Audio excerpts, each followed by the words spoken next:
Hello friend, welcome to my YouTube channel. जैसा कि आज मैं बात करने वाला हूँ बोर्ड एग्जाम में हिंदी की कॉपी कैसे आप लोग लिखें कि जिससे आप लोगों को बोर्ड एग्जाम में 90 प्लस मार्क प्राप्त हो। तो उसके लिए मैं आप लोगों को कुछ टिप्स बताने वाला हूँ जिसको आप लोग अपने बोर्ड एग्जाम में फॉलो जरूर कीजिए। जैसे टिप्स नंबर पहला है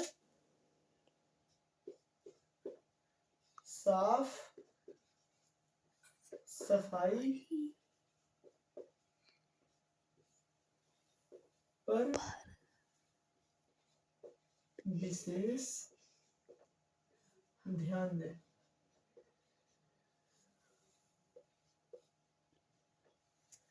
पहला टिप्स है हमारा साफ सफाई पर विशेष ध्यान दें। यानी इसका मतलब ये हुआ कि आप जो भी शब्द लिख रहे हैं, जो भी लिख रहे हैं उसको साफ सुथरा अपने तरीके से अच्छे तरीके से रखें। क्योंकि अगर कॉपी आपका देखने में भद्दा लगेगा तो जिसके लिए आपको नंबर अच्छे तरीके से नहीं मिल सकता। इसलिए आप लोग जो भी लिखें उसको सही लिखें। अगर बाई चांस कोई शब्द अगर आपसे गलत भी हो जाता है तो उसको उसको आप कटिंग ना करें। सबसे पहली बात यही आप लोग याद रखिए कि उसको कटिंग नहीं करना है। दूसरा टिप्स है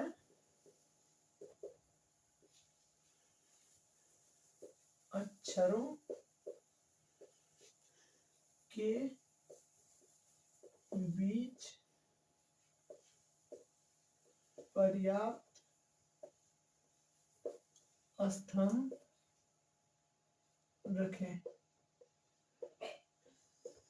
यानी आप लोगों को ये याद रखना है कि अक्षरों के बीच में पर्याप्त स्थान होना चाहिए, जिसके वजह से आप लोग ये गड़बड़ ना करें। जैसे आप एक अक्षर यहाँ पे लिख रहे हैं तो दूसरा इतनी दूरी पर अगर लिख रहे हैं तो तीसरा भी उतने ही दूरी पर होना चाहिए। ये ना हो कि तीसरे के बाद में चौथा आपका ज्यादा नजदीक हो। इन सारी चीजों को ध्यान में आपको रखना है।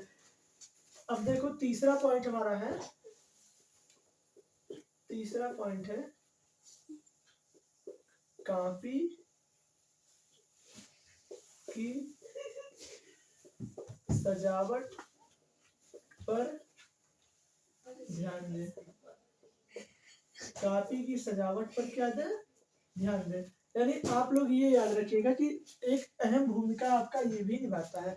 आपका कॉपी अगर एग्जामिनर को देखने में अच्छा लग रहा है तो फिर आपको मार्क बढ़ने के बहुत ज़्यादा चांस रहते हैं। और अगर आपके कॉपी में कोई भी कमी रहती है या फिर उसको सही तरीके से नहीं लिखा गया है तो वो फिर एग्जामिनर आपका नंबर कट कर देगा। जैसे मान लीजिए कि इस तरह का कुछ इमेज आप वहां पे बगल में बना दीजिए और इसी के साथ इसी तरह आप लोग कॉपी को सजाइए। अब चौथा पॉइंट आपका होता है, चौथा पॉइंट होता है आपका प्रत्येक प्रत्येक प्रश्न लिखने के बाद, प्रत्येक प्रश्न लिखने के बाद 2 से 3 लाइन जरूर छोड़ें।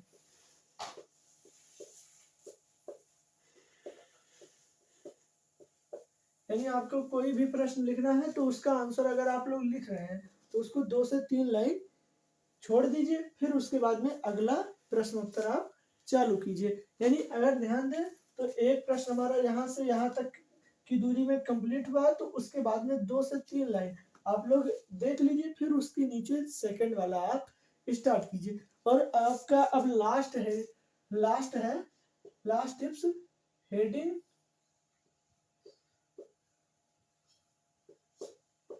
हेडिंग डालने के बाद उसके नीचे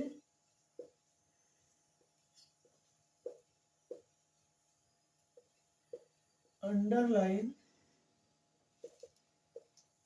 जरूर कर लें।